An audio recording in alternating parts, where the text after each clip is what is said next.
Hello नमस्कार दोस्तों। आज है 29 जनवरी 2022। 29 जनवरी 2022 से जितने भी हरियाणा करंट अफेयर के क्वेश्चन बनते हैं आज उनके बारे में डिस्कस करेंगे और साथ में जानेंगे उनके बारे में अन्य फैक्ट। लास्ट में आपके लिए क्वेश्चन जिससे आपकी तारीख पता चल सके। वीडियो की डिस्क्रिप्शन में इसका पीडीएफ है, चाहे तो आप डाउनलोड कर सकते हैं। चलते हैं फिर दोस्तों पहले क्वेश्चन की। और पहला क्वेश्चन दोस्तों आज का आप सभी के लिए, हरियाणा के कौन से जिले में सौर ऊर्जा से चलने वाला देश का पहला नेविगेशन हब बनाया जाएगा? तो दोस्तों ये बनाया जाएगा हिसार में। अब इसके बारे में जान लेते हैं दोस्तों थोड़ा सा। हिसार एविएशन हब को पूरी तरह से सौर ऊर्जा से संचालित करने की योजना है, जो कि विश्व का सौर ऊर्जा से चलने वाला पहला एविएशन हब होगा। हिसार एविएशन हब का काम पूरा होने के बाद बड़े जहाज की मरम्मत के लिए दुबई या सिंगापुर जाने की जरूरत नहीं होगी, बल्कि इन जहाज़ों की मरम्मत करने की सुविधा हिसार में मिलने लगेगी। हिसार MRO में विश्व के सबसे बड़े जहाज को मरम्मत की सुविधा मिले, जो कि पहले भारत में अन्यत्र कहीं नहीं है। हिसार एविएशन हब के लिए एरो डिफेंस हब और मैन्युफैक्चरिंग हब के लिए प्रस्ताव आ रहे हैं। तो दोस्तों हिसार में बनाया जाएगा। हिसार की बात आई तो हिसार के बारे में जान लेते हैं।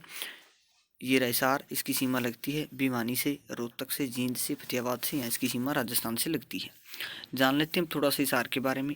रोहतास खिलेरी पर्वतारोही हैं, ये मल्लापुर गांव से संबंध रखते हैं। एकता बयान डिस्कस थ्रो। हिसार की हरियाणा की चौथी रीजनल फोरेंसिक लैब बनाई गई है हिसार में। नेपाल पर्वत माउंटेन लाबूचे अनीता कुंडू ने फतेह किया है, फरीदपुर गांव से है। यशपाल शर्मा को हरियाणा गौरव सम्मान मिला है। देश का पहला ट्रैक्टर HU यूनिवर्सिटी में बनाया गया है।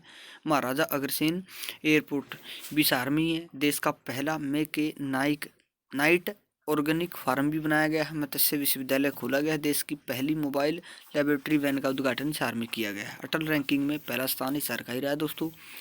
अगले क्वेश्चन की ओर चलेंगे। हाल ही में हरियाणा के किस बास्केटबॉल खिलाड़ी का निधन हुआ है? तो दोस्तों ये हुआ है ओम प्रकाश डुल्लू का। अब इसके बारे में भी जान लेते हैं थोड़ा सा। बास्केटबॉल के मैदान पर विरोधियों को छकाने वाले एशिया का टाइगर नहीं रहा है। जींद के गांव 21 निवासी अर्जुन अवार्डी ओम प्रकाश डुल्लू का निधन हो गया है। उनकी अगुवाई में टीम इंडिया 1975 में एशिया की टॉप स्कोरर भी रही थी।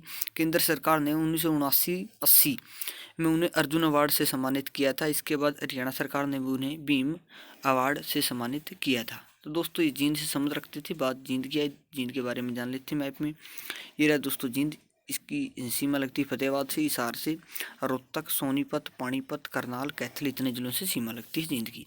बात जींद की है तो जींद के बारे में जान लेते हैं थोड़ा सा। गंतव्य है 494 प्रति वर्ग किलोमीटर। स्थापना हुई थी 1 नवंबर 1966 को। जयंतीपुरी पुरातत्व संग्रहालय 2007 में बना था। National highway 352A। मेले है हाटकेश्वर का मेला, बिलसर का मेला, सच्चा सौदा मेला, दमतान साहिब मेला, बाबा भोलेनाथ का मेला। मंदिर और गुरुद्वारे जयंती देवी मंदिर, बुतेश्वर मंदिर, परशुराम मंदिर। पर्यटन स्थल है रानी का तालाब। अफगानिस्तान के गवर्नर जाइन खान ने 1763 में जींद जिले का राजा गणपत सिंह को बनाया था। प्रसिद्ध हस्तियां हैं पंडित अमीनलाल स्वतंत्रता सेनानी रहे हैं। यजवेंद्र चहल क्रिकेटर। कविता दलाल WWE रेसलर रह चुकी हैं। जगदीश सिंह लोहान CBI जज रह चुके हैं। विनोद मलिक और वजीर सिंह कबड्डी प्लेयर भी जींद से संबंध रखते थे दोस्तों। ये थी इस क्वेश्चन के बारे में जानकारी। चलते हैं अगले क्वेश्चन की ओर। हाल ही में हरियाणा के किस खिलाड़ी का भारत की क्रिकेट टीम में सिलेक्शन हुआ है? तो ये हुआ है दोस्तों दीपक हुड्डा का। अब इसके बारे में जानेंगे दोस्तों थोड़ा सा। BCCI ने वेस्टइंडीज के खिलाफ 6 फरवरी से शुरू होने वाली वनडे सीरीज के लिए भारतीय टीम का ऐलान कर दिया है। इस सीरीज के लिए दीपक हुड्डा को भारतीय टीम में खेलने का मौका दिया गया है। अप्रैल 1995 में हरियाणा के रोहतक में जन्मे दीपक हुड्डा को एकदम से भारतीय टीम में शामिल किए जाने से हर कोई हैरान हो रहा है। तो दोस्तों ये रोहतक से संबंध रखते हैं। रोहतक की बात आई तो रोहतक के बारे में जानेंगे दोस्तों मैप में। ये रहा रोहतक, इसकी सीमा लगती है हिसार से, जींद से, सोनीपत से, झज्जर, चरखी दादरी, भिवानी, इतने जिलों से सीमा लगती है। बात रोहतक की है तो रोहतक के बारे में जान लेते हैं। एग्रो मॉल की स्थापना की गई है। Golden achiever award Manisha Kumari बहनी गाँव से संबंध रखती है।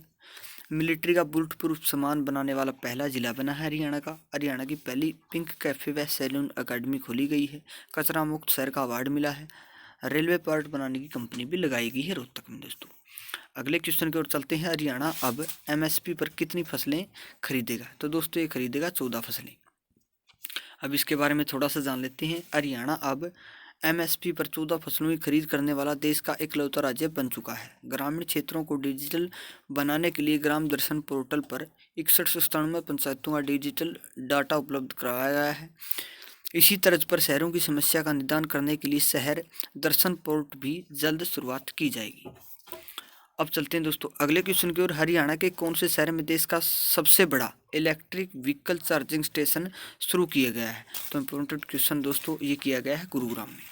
अब इसके बारे में भी जान लेते हैं दोस्तों थोड़ा सा। भारत के सबसे बड़े इलेक्ट्रिक व्हीकल चार्जिंग स्टेशन की शुरुआत हुई है। यह charging station Delhi Jaipur national highway पर गुरुग्राम सेक्टर 52 में स्थित है। इलेक्ट्रिक कारों के लिए 100 चार्जिंग पॉइंट वाला ये भारत का सबसे बड़ा चार्जिंग स्टेशन है। नए चार्जिंग स्टेशन में 100 से ज़्यादा चार्जिंग पॉइंट है, जिसके जरिए 4 पहिया वाहनों को एक साथ चार्ज किया जा सकेगा। तो दोस्तों ये गुरुग्राम में खुलेगा। गुरुग्राम की बात आई तो गुरुग्राम के बारे में जान लेते हैं मैप में। ये रहा गुरुग्राम, इसकी सीमा लगती है झज्जर से, रेवाड़ी से, नूंह से, थोड़ी सी पलवल से, फरीदाबाद से, दिल्ली से, इतने जिलों से सीमा लगती है।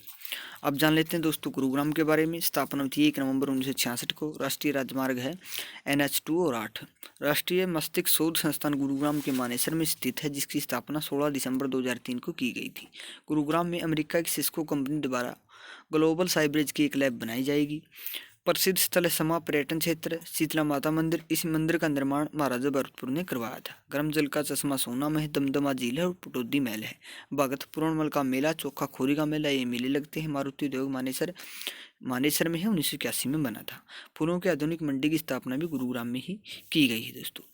अगले क्वेश्चन की ओर चलते हैं। देश के नए आर्थिक सलाहकार किसे नियुक्त किया गया है? तो दोस्तों ये किए गए हैं डॉक्टर अनंत नागेश्वरण। तो अब इसके बारे में जान लेते हैं दोस्तों। केंद्र सरकार ने डॉक्टर अनंत नागेश्वरण को देश का नया मुख्य आर्थिक सलाहकार नियुक्त किया है। बीते दिसंबर में KV सुब्रमण्यम का कार्यकाल बतौर मुख्य आर्थिक सलाहकार खत्म हो गया था। तब से अब तक नए CEA की नियुक्ति नहीं हो पाई थी। KV सुब्रमण्यम 3 साल तक देश के CEA रहे हैं दोस्तों। तो दोस्तों ये थे आज के क्वेश्चन। वीडियो कैसी लगी कमेंट बॉक्स में जरूर बताना। एक भाई ने कमेंट किया था, अच्छा भी लगा बुरा भी लगा, बोले आपके चैनल पर व्यू नहीं आते। देखिए दोस्तों अगर व्यू का काम होता ना, हमारा व्यू लेने का काम होता, तो हम दिन में 5 से 7 वीडियो डालते। जो भी HSC की इधर उधर की जैसी भी न्यूज़ आती है वो सभी को डालते, क्योंकि फिर तो व्यू तो मतलब हो जाए। इसलिए भाई व्यू का कोई मतलब नहीं है।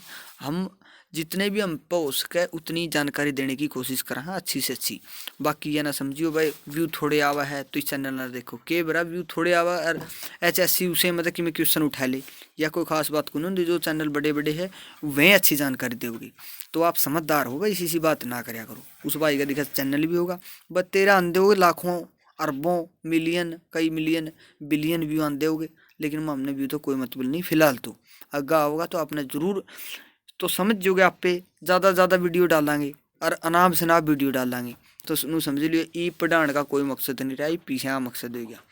तो ऐसा कोई मकसद नहीं अभी तक दोस्तों, जितनी भी है जानकारी देने की कोशिश करा। कल हमने आपसे एक सवाल पूछा था, हाल ही में कौन सा देश भारत मध्य एशिया शिखर सम्मेलन की पहली मेजबानी करेगा? तो इसका आंसर था दोस्तों भारत। आप सभी ने इसका राइट आंसर दिया, बहुत बहुत धन्यवाद। ऐसे ही पढ़ाई करते रहो, CET में अच्छे स्कोर करोगे तो नौकरी जरूर मिलेगी। 5 साल में समझ लो यह एक सरकार CET का माध्यम तय करेगी, नहीं तो फिर CET फिर 5 साल पर चली जाओगी।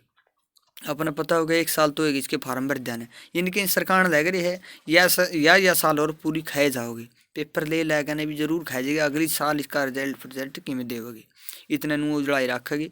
हरियाणा पुलिस की भर्ती है, छोरियाँ की ज्वाइनिंग को नहीं है, SI की ज्वाइनिंग को नहीं हुई है, इसका मतलब लटकाए रखी है।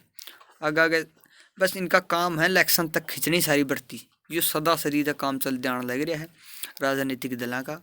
भाई नौकरी देनी है तो इलेक्शन का टाइम पे ही देनी है। पहले हमारे सिपैरसी लग जाया करते ज़्यादा, अब थोड़े सिपैरसी लग गए है, ये पढ़नी भी लग गए है। इसलिए भाई पढ़ो, हम तो यही कहूँ भाई पढ़ो, शिक्षा मिलेगी तो अच्छा ज्ञान आओगा। तो वह हो सके है आप नहीं लगन पाओ, लेकिन आपके आने वाले संतान हैं जो भी है आप अच्छा ज्ञान दोगे। अब हम तो रह गए थे, हमारे बालक जरूर कामयाब होगे।